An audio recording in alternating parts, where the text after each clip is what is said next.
landing on my back, I had C2, C5, T3, 4, 5 and sternum all broken, and the C5 had shattered, and that's what went into my spinal cord, causing the C5 quadriplegia diagnosis. I showed them photos of before my injury. Is this what you want me to be? And she says, no, Daddy, I don't want you to get out of your wheelchair. I'm not saying it's not unfortunate, but there's a lot of beauty and a lot of fortune and a lot of success that can come from disability. Welcome back to Dad Starts Now, a podcast to help men become and be the best dads that they can possibly be. I'm Dr. Tim Moss, the Health Content Manager at Healthy Male. We're a not-for-profit organisation that provides evidence-based information about men's and boys' health. I've worked in reproduction and development, having babies, pregnancy, men's health for more than 30 years, and I also have the privilege of raising 2 sons. In our first season of Dad Starts Now, we focused on preconception. That's the time before you start trying to conceive, and the importance of looking after yourself and your health before you become a dad. This season, I'm talking with men at different stages of the fatherhood journey. Some are dealing with infertility, others are about to welcome their first babies, and some are in the thick of parenting. They've got lots of experience and insights to share and diverse perspectives on being a dad. We're going to cover topics like dad's mental health, parental leave, dealing with pregnancy complications, and supporting families. Make sure you subscribe so that you don't miss anything. In this first episode, we're talking with Joel Sardi. Joel's a military veteran who became a father after sustaining a spinal cord injury that left him with quadriplegia. The dad of 2 girls shares his story of resilience, the value of family and the challenges and even some of the benefits of starting a family and being a dad with disability. Let's get into it.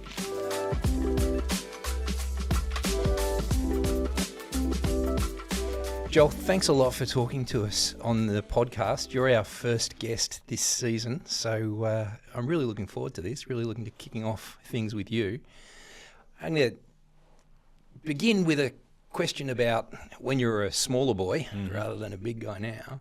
When you were growing up, around the time you were leaving school and that sort of stuff, what did you expect your future was going to look like? What was 18-year-old Joel thinking about was going to happen? I guess I had my dreams and my realities mixed up. Mm-hmm. I was far from a good scholar. My teachers and my parents knew that, and so did my classmates. I had a bit of a desire to perhaps study marketing, but my grades were just nowhere near good enough. I loved sport. I loved camaraderie and team sports. And that sort of led me down to the path of what I chose to take as a career instead of university. So when you were that age, were kids ever a thought in your mind that one day you might be a dad? No, absolutely not. I didn't think more than probably 5 years ahead. It was all stages, right? Like it was, all right, in BCE, so year 11 and 12, and then uni would be approximately 3 or 5 years. Yeah. And then work, perhaps what comes after that. I never considered I'd be 30 years old or married or have kids. Like it was never something I thought about. It was just sort of, all right, finish school, what's next? Finish this, what's next? And I think that's like a lot of boys, particularly that age, people that age, you don't tend to think about that far in the distance. When you said 5 years before, I thought you were going to say 5 minutes, because that's kind of how I 5 go. minutes. I'm kind of like fly by the seat of my pants, man. I've never had never had a 5-year plan. So if kids weren't on the horizon then, had you ever thought about what fatherhood would be like? Not thinking about having kids, but you might have thought about perhaps how your father had been, other father figures in your life. Had you ever had a think about what you might be like as a dad? Yeah, it wasn't until later stages did I think about what that concept of fatherhood would look like. I had a really good example set through my dad and the relationship he had with mum and the way that they would communicate. Dad would sacrifice, work hard, and give my brother and I the opportunities that we had. And so too would mum.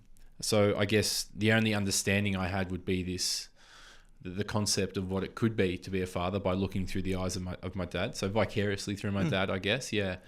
And no one's a dad until they become one, right? And yeah, I think that's right. I guess I wasn't a dad until I became one, funnily enough. And the only lessons or examples I had to lead off or lean into were my father.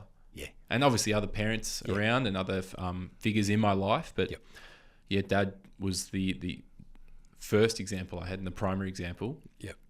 And I don't think you realise that at the time, do you? That you're learning so much stuff about being a dad through your dad. Yeah. You don't even know it. Yeah, well, I mean, not only do we learn that as a father? But I guess, as you would know, your children mirror your emotion. Your children mirror your behaviour or my behaviour. Yeah. And it's evident in a 3-year-old daughter. It's evident in a 5-year-old daughter that they literally mirror what we say and what we do. Yeah, it's fascinating. Yeah, to see that yeah. growing up. All right, before we get further into dad stuff, Mm-hmm. I want to just make sure our audience knows a bit about you. So I'm going to start the story from what I understand. You were a rifleman Yep. in the Australian Army. A very important question because I'm stupid. What's a rifleman? You're not stupid at all.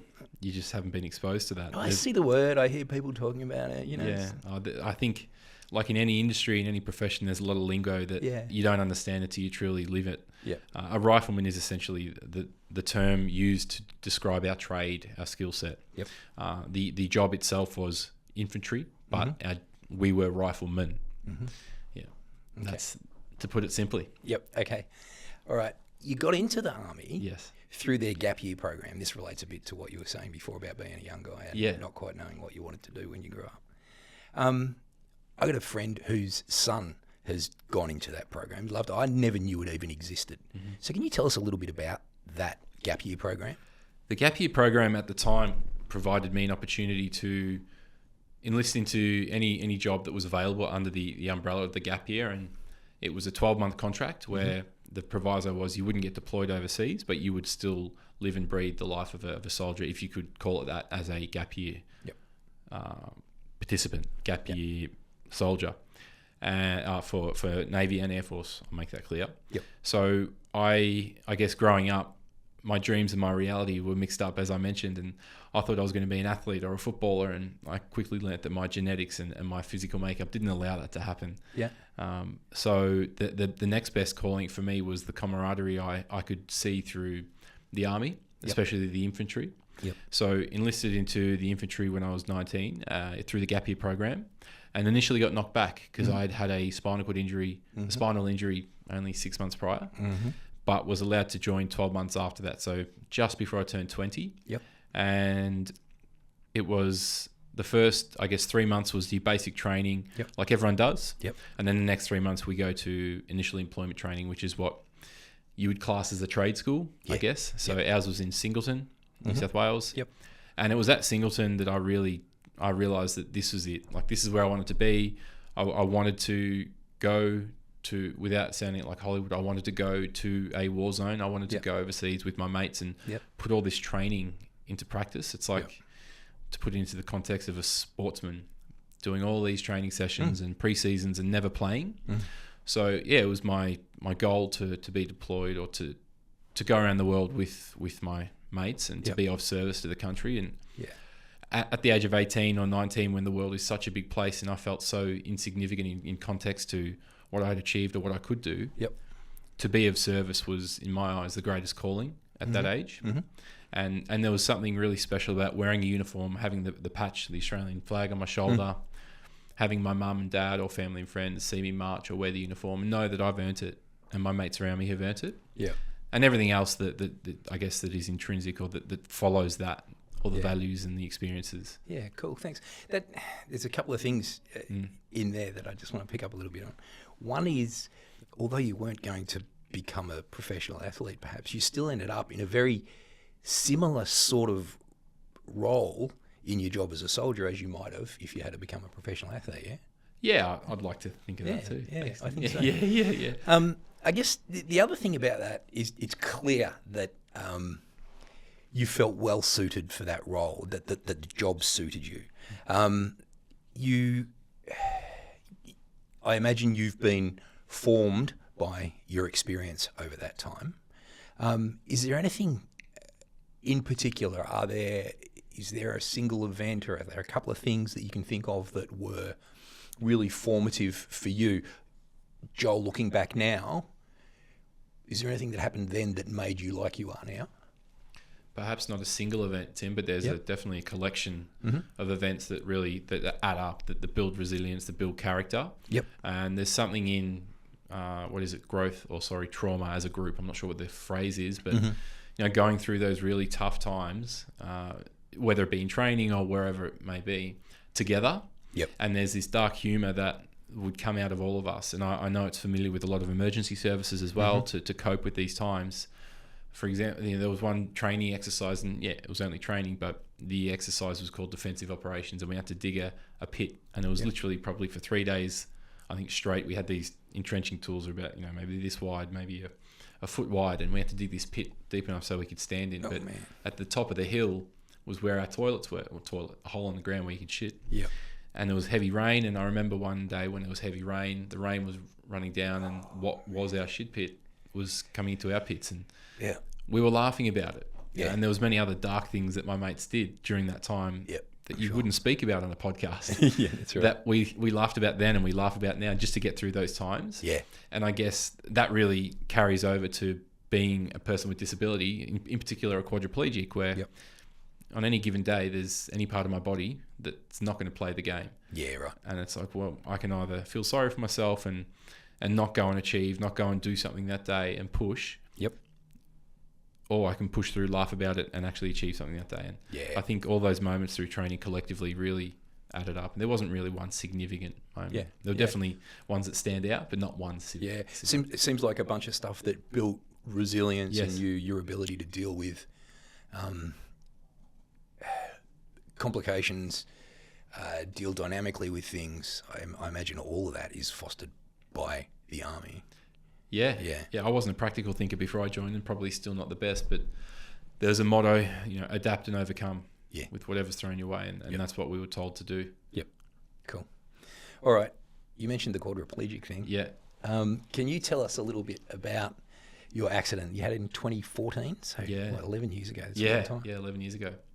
Yeah, so I was on a third level of a building and peered over the edge to look what was below, and I lost my balance and fell essentially 3 stories down onto my back. And in doing so, when I landed on my back, fortunately, I shattered not fortunately I shattered, but landing on my back is different to landing on your front. Yep.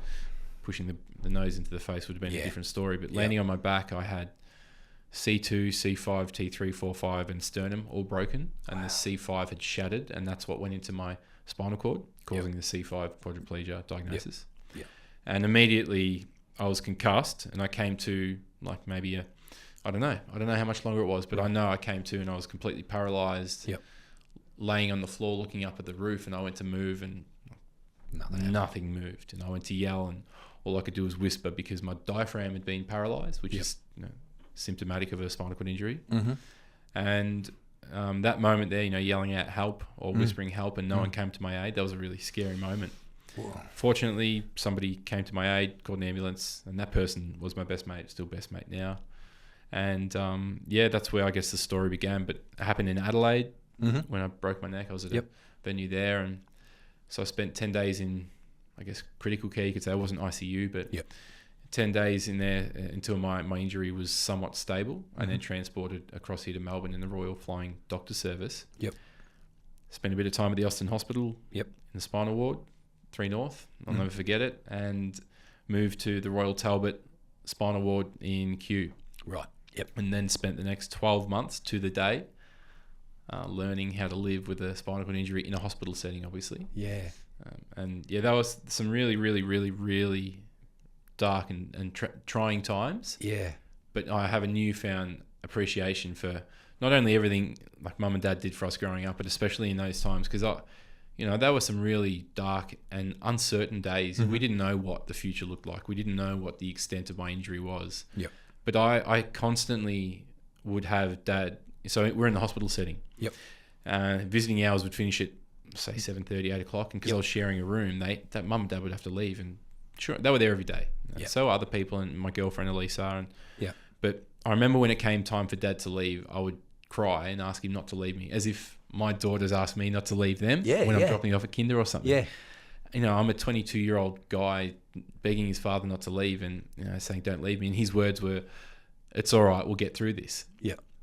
And I just didn't know what he meant by that, but I understand now. Understand as a father what it means to we'll get through this, because through cliche thick and thin, they've been there for all of it, and he was there for all of it, and dad bends over backwards to make sure I can have an equal experience wherever we go in life.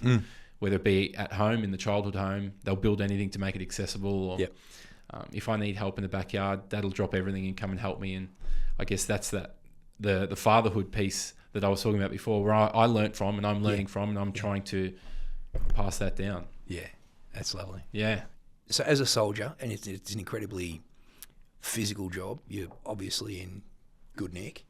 Then you find yourself in the chair, not able to move like you used to, not able to do the things physically like you used to. You can still do plenty of stuff. Did the change in your body that, like you said, you didn't quite know what it involved, but a sudden change in your body like that, what was that like to deal with? It's sort of psychologically, just... You mean the loss of movement, loss of mobility? Yeah. What? I mean, physically, it was pretty basic. Don't move your arms, don't move your legs. Early days, because I was really paralysed from neck down. But over time, I was able to move my arms a bit more. But it's like the iceberg theory, where you only see 20% of what's going on, and the rest of it was internal. You know, there's bowel and bladder and sexual function and temperature regulation and all these other issues that come with spinal cord injury that I never knew about, that I was just thrust upon. Bladder infections. Yeah. Talk about the biggest challenge for a long time were bladder infections. You know? So initially it was, okay, well, my identity when I was in the army was based on, I was a bigger guy and I was pretty strong, and I was able to carry heavy things and lift heavy things in the gym and whatever it may be. And I thought I was a good runner or a good footballer. And that's sort of what when I'd look in the mirror, that's what I'd see.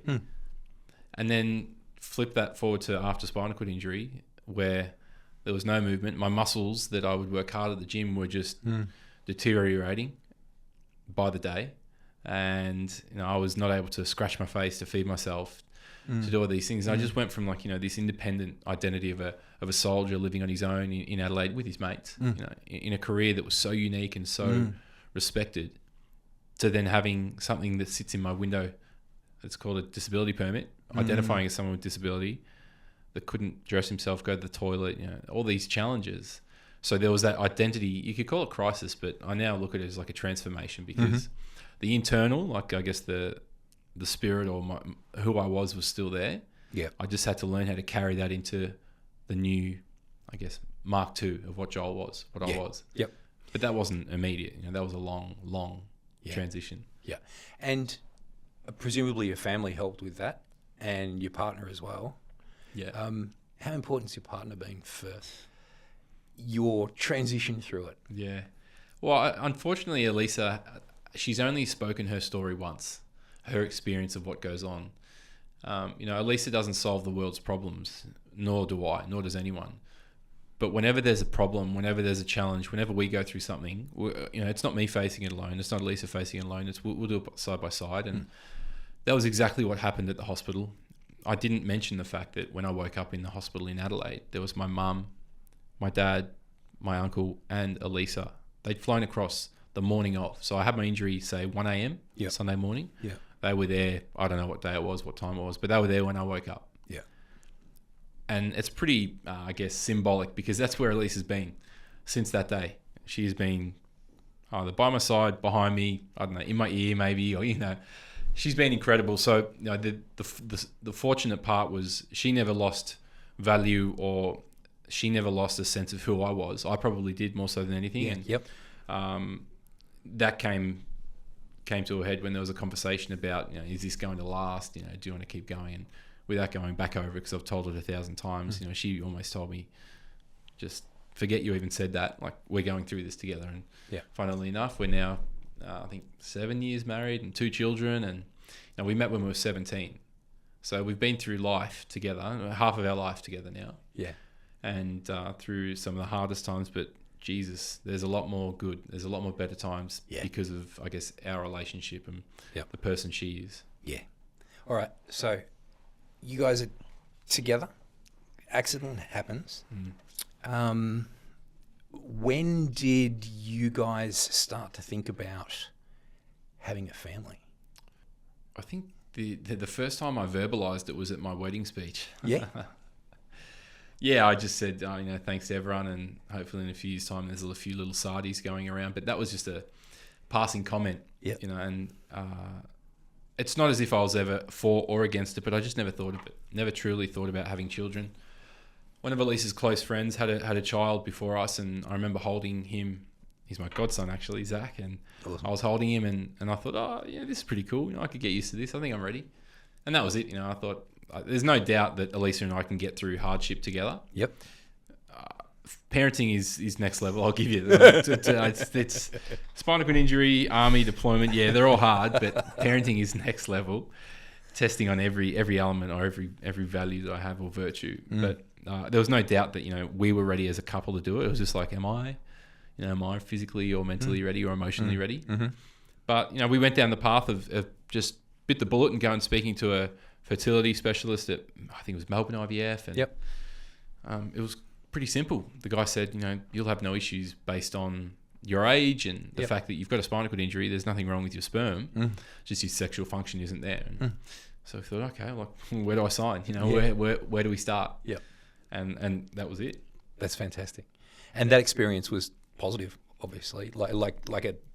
You hear about people who have hard times conceiving using naturally, and then using IVF, and there's all sorts of troubles with the IVS process for some people as well. But that was okay for you. Yeah, you know, fortunately, we were very, very fortunate that it worked the first time, and the second time, if that makes sense. Yep. Both times it was successful the first time. That's pretty good. I am very conscious and respectful of those that are struggling to have children through IVF or naturally. Yeah. So, you know, I'm just as blessed to have 2 children through IVF as someone would be through, you know, natural process. Yeah. Yeah, that's right. So when you found out that first IVF attempt was successful, what's the first thing that popped in your mind? First thing popped in my mind, I screamed. We were filming it when the IVF lady called us. Because I guess, you know, something that I didn't think of was the traditional I'm pregnant surprise to the husband is like, comes home or walks out of the room and the partner says, guess what, we're having a baby. Yep. Whereas for us, it was quite deliberate. Yep. So there was none of that surprising moment, which is fine. But for us, it was calling the clinic and getting the test results from Elisa's blood test. Yeah. And that was really special. You know, we were sitting right next to each other and the lady said, yes, I'd like to congratulate you. You are pregnant.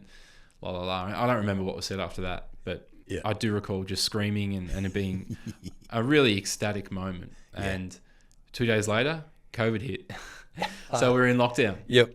Wow. So we spent the next 9 months in a little apartment that we just moved into, you know, discussing what's it going to look like, this thing. Is it going to be a boy? Is it going to be a girl? Is it going to have blonde hair, blue eye, whatever it is? What's the name going to be? And shit, everyone knows how long COVID went for in the lockdowns. And so we had a lot of time to talk about. Yeah. So 9 months. It's nice time. It is.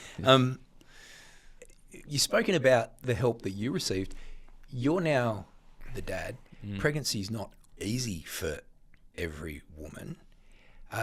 So what sort of support did you provide during that time?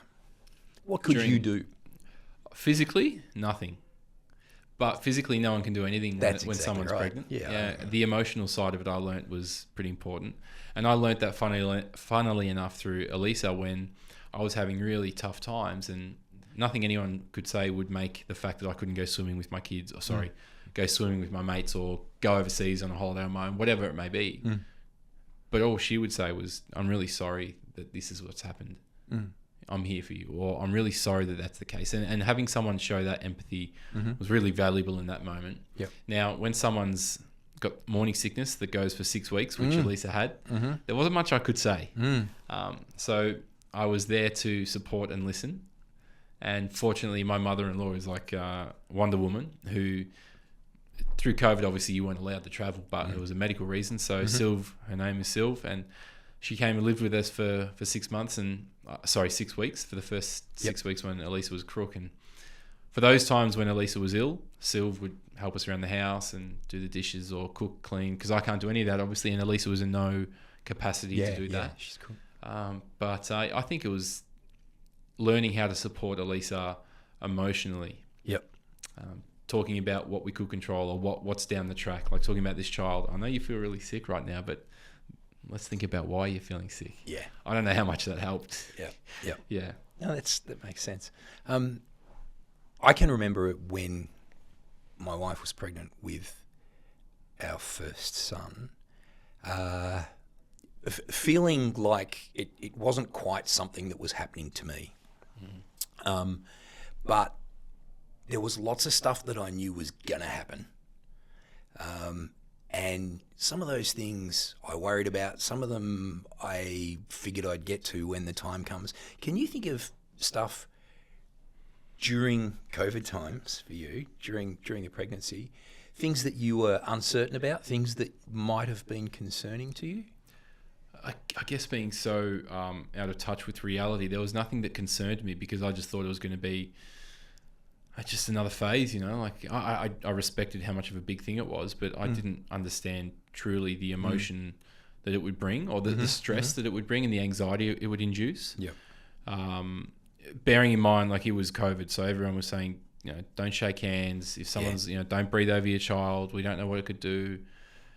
So I had all these concerns in my mind, and then, you know, social media. There's 10,000 professionals that say, you know, don't give your kid this, and then there's 10,000 that say do give your infant this, and who do we believe, and what do we do? And you know, with respect to everybody in our family, like, we want to be our own parents. So I guess I just thought it was going to be simple, but I was quick to learn that it wasn't. There was a lot of stress or anxiety that having, when Esme was born, brought on, that I didn't realise would happen. But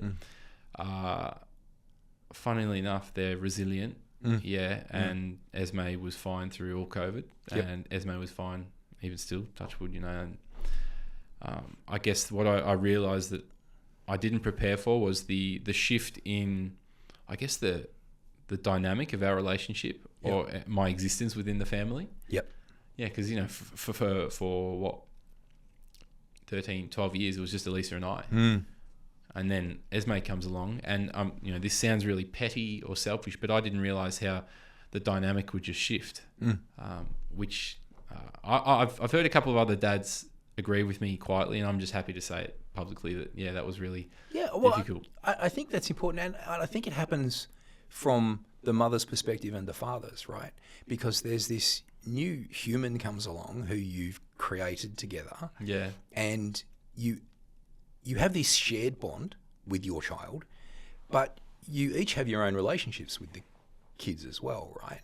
And I think at the beginning, when mum's doing most of the care, breastfeeding and things like that, we can't do that. That there's, you know, that bond is forming perhaps a little bit earlier, perhaps a bit more strongly for the mum. It's happening for the dad as well. The relationship, the strength of the feelings I have for my kids are stronger than those for anybody else. And different from those of anybody else. It's absolutely different love, different relationship, a different perspective you have. There's also something that, as a quadriplegic, because you know I can't breastfeed as a father, I couldn't do the physical stuff that I know my mates were doing with their infant. You know, put them in a pram and go for a walk around the street. Change their nappy, help them in the bath. All the physical things where the dad can step in and do something. So really, for the first 6 months, I was a spectator, and that really it was a challenge. And I forgot how much of a challenge it was until we had Luna, our second child. So I think feeling like a spectator is something that's common for a lot of dads. We hear from a whole bunch of dads that they feel kind of isolated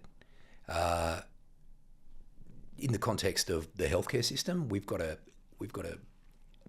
pre-birth care system, an antenatal system that prioritises the help of the mother, which is completely reasonable. She's the person who's absolutely the baby, right? Doing the work. But sometimes the dad gets lost there a little bit. Are there any times when you felt like the services that were provided to help you through becoming a dad or becoming a parent, because I don't want to make it gender specific. I was a dad. Is there, was there ever anything that you felt wasn't catering to you as a dad?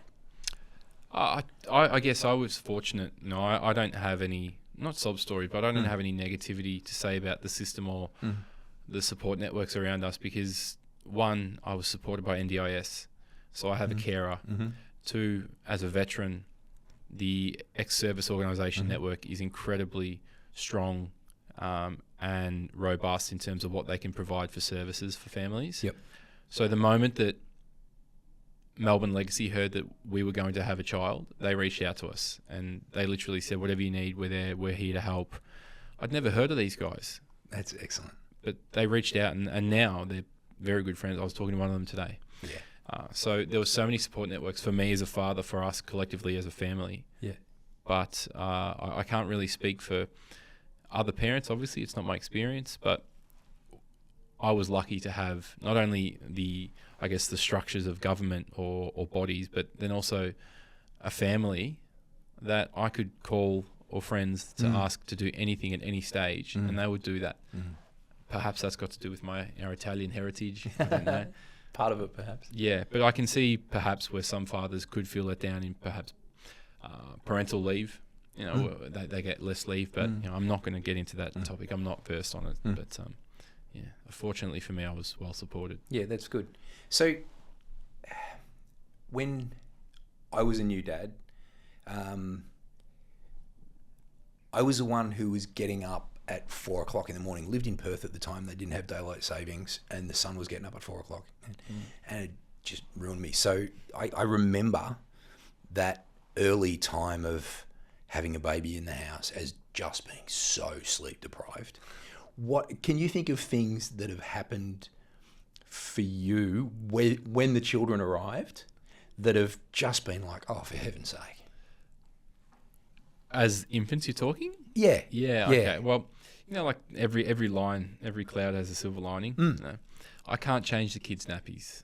I can't feed them. I can't bath them. Take them for walks. Yeah. But during the night, if Esme or Luna cried, sorry girls, you're out of luck. You better wait for your mum. Yeah. So Elisa was an absolute weapon through their childhood. It still is now, because that's what happens. They'll cry in the middle of the night for mum because they know I can't get up and help them. So I never experienced, and I'm sorry to laugh, I never experienced the sleep deprivation. Yeah, you're lucky. You know, the perks of being a quadriplegic sometimes come to the front, especially in those times. Yeah.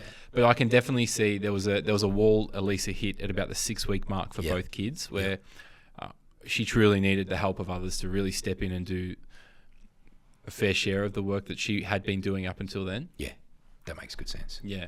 What about the best bits? What have you been surprised by that's just been so delightful?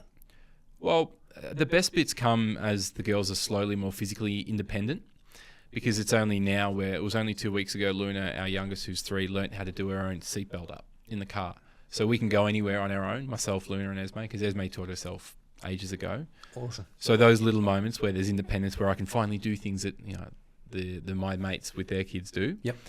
And it's great because I can, one, experience that as a father with my daughters, and then also give Elisa not a break, but she can be herself for half a day, if that's what she wants. Yeah. It's the little moments of independence, and I'm probably one of the worst best dads, because if we go out and they say, "Can I have that?" I say, "Yeah, sure." You know, "Can I eat that?" "Yeah, okay." Yeah. And the first time I took them out was about 2 months ago on their own, and they had McDonald's, and they've had McDonald's with their mother and their family before, but I've never been there.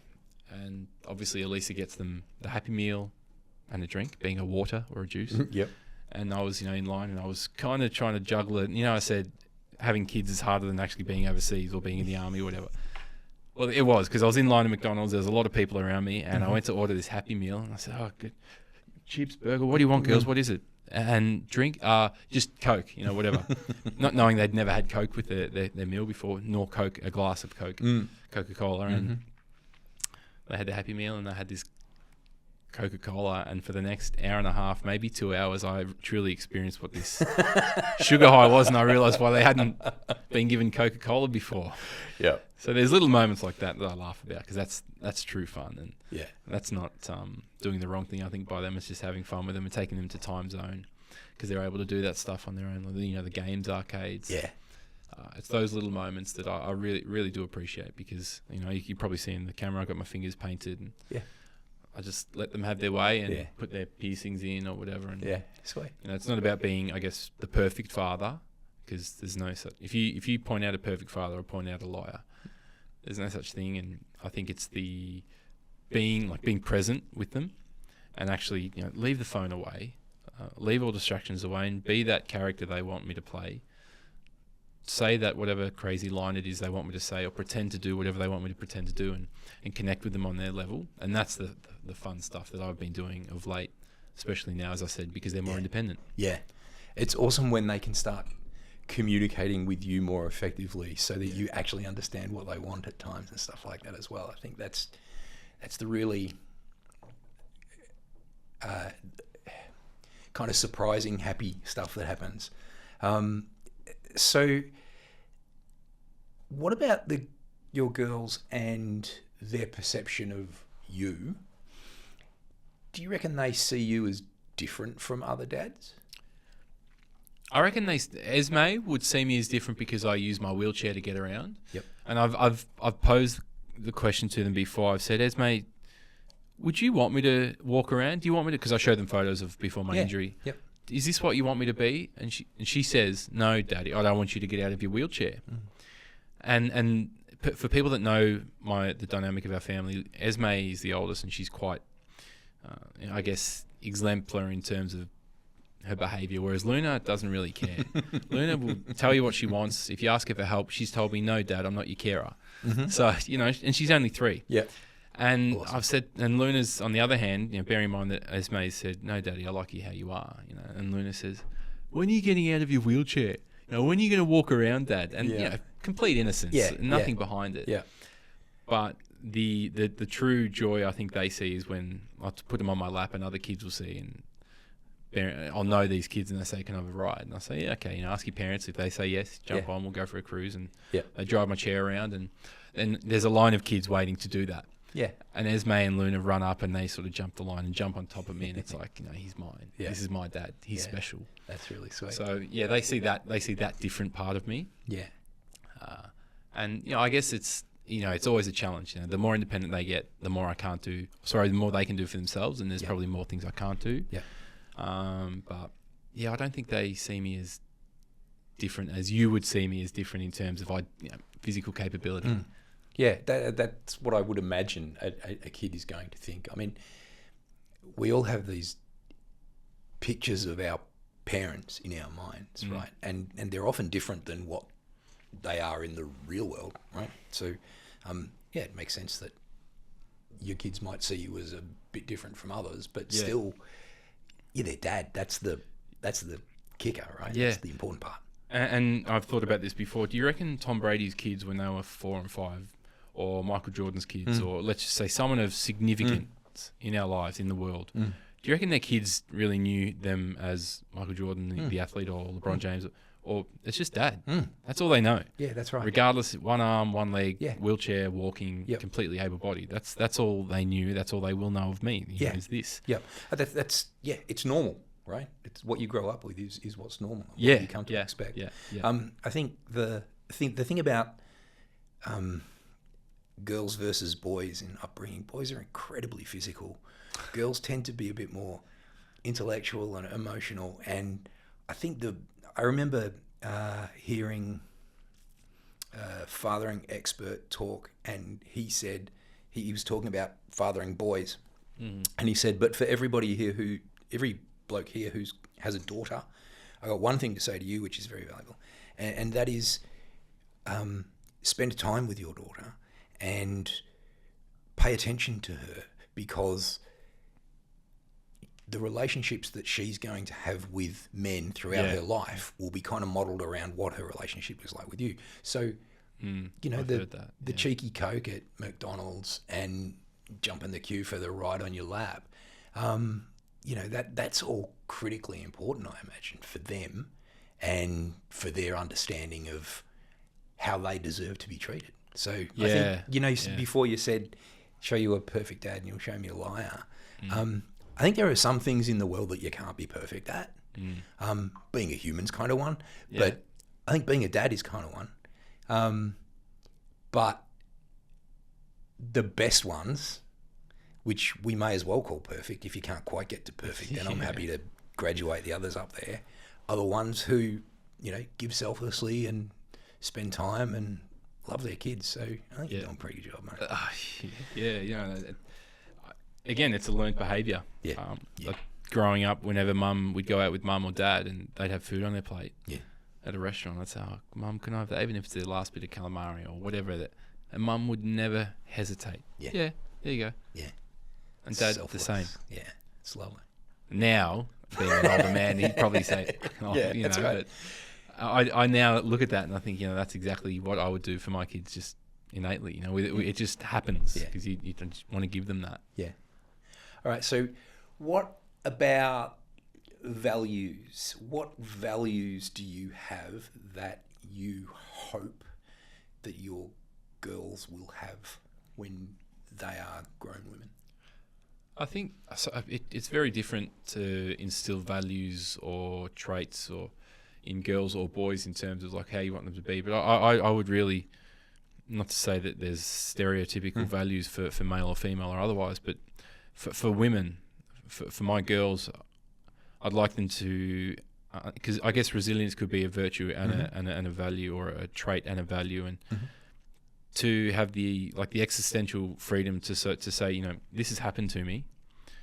I'll pause and reflect, and it's happened. I'll move on. I'm going to adapt or overcome this and move on, because shit's going to go wrong for them in their life. And if they're not resilient, then it'll take over them and become who they are.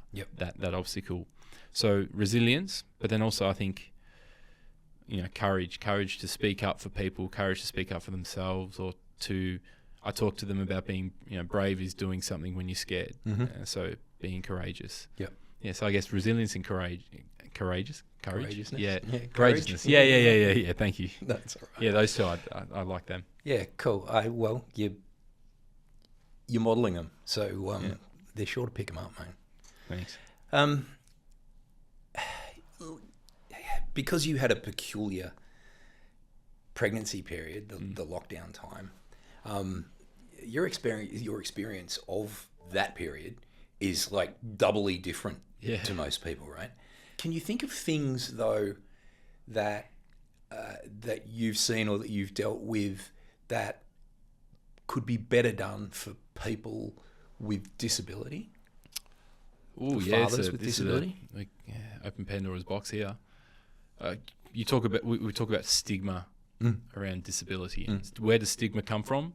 In my opinion, you watch movies, you watch TV, you listen to the radio. Anytime disability is mentioned, it is almost charitable, it's tragic, it's unfortunate. And yes, I'm not saying it's not unfortunate, but there's a lot of beauty and a lot of fortune and a lot of success that can come from disability, whether it be like from the self or like from a material perspective. And I think to lift like what we would think of, there's something called inspo porn. I think it was Stella Young that spoke about it, inspiration porn, where someone sees someone in a wheelchair feeding themselves. Oh, that's inspirational.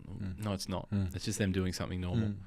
So to lift the standard of what you would think of a father who has disability to whatever that ceiling may be, to completely wipe it out, because it's not about us doing amazing things. It's about like the society allowing us to do the amazing things. So remove the perception that, because my example of, or my understanding of what quadriplegia was before I broke my neck was $1 Million Baby. Not in a nutshell, main character has spinal cord injury, doesn't want to live anymore, and then asks her coach to end her life because she doesn't want to live as a quadriplegic, because in her eyes, her life's over. That was my understanding, and that's the general stigma around disability. And you could probably say that that's passed on as our belief for what fathers or mothers can do if they have disability. So remove any expectations, any stigma of what dads with disability have, and that being for mums as well. I understand it's a dad show. Stigma tends to arise from naivety. People make up what they don't know. So if they're not familiar with, if they don't know somebody who's a quadriplegic, then they've got that movie version of quadriplegia in their mind. Do you think we need to do more to improve the visibility Absolutely. of Yeah, of fathers with disability in particular, or Yeah, I think the visibility of people with disability is something that I've sort of obviously become aware of, having disability myself. If you were to turn the TV on, I think you'd struggle to find. I think obviously it's a lot better these days, but somebody representing what it is to have disability in a leadership position, there are some, but not enough. Yep. If 1 in 5 Australians have disability, why doesn't that reflect on our TV screens, or why doesn't it reflect in Parliament? I understand there's some limitations physically or mentally that we may have, but being present or being seen, because I think that the stigma that you have of anybody with disability, just scrap it, because it's most likely wrong. Yeah.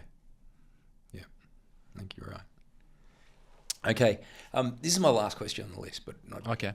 maybe I'll think of something else. Well, 15 minutes, 10 minutes. Yeah. So, looking back, do you think that there's any way that you could have better prepared for fatherhood up to this point? You've still got plenty of fatherhood left in you. Yeah. What advice would you give to other people about what it's going to be like for them through this early part of being a dad? I guess everyone's experience is subjective based on what they understand to be hard or good, or what they expected fatherhood to be. So I can't really tell them what to expect in that regard. But to how to carry themselves would be, it's not about what you can physically do, because anyone can change a nappy.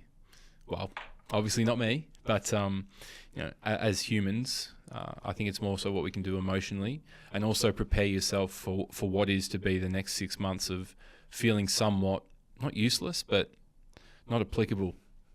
For the next 6 months, you are there to support your partner and the child in a way that you've never done in your life before. So I guess hold no expectations as to what you need to do, but understand what you can do. And I think that's really important, because you're right, the physical stuff like changing nappies, anybody can do. But the relationship that you have with your partner, with your kid's mum, is completely dependent upon what you're putting into that, right? So that provision of emotional support and just being there, being a shoulder to cry on if it's necessary, whatever it is, that sort of emotional role for the dad is a really important one, I think. It's one that you obviously appreciate.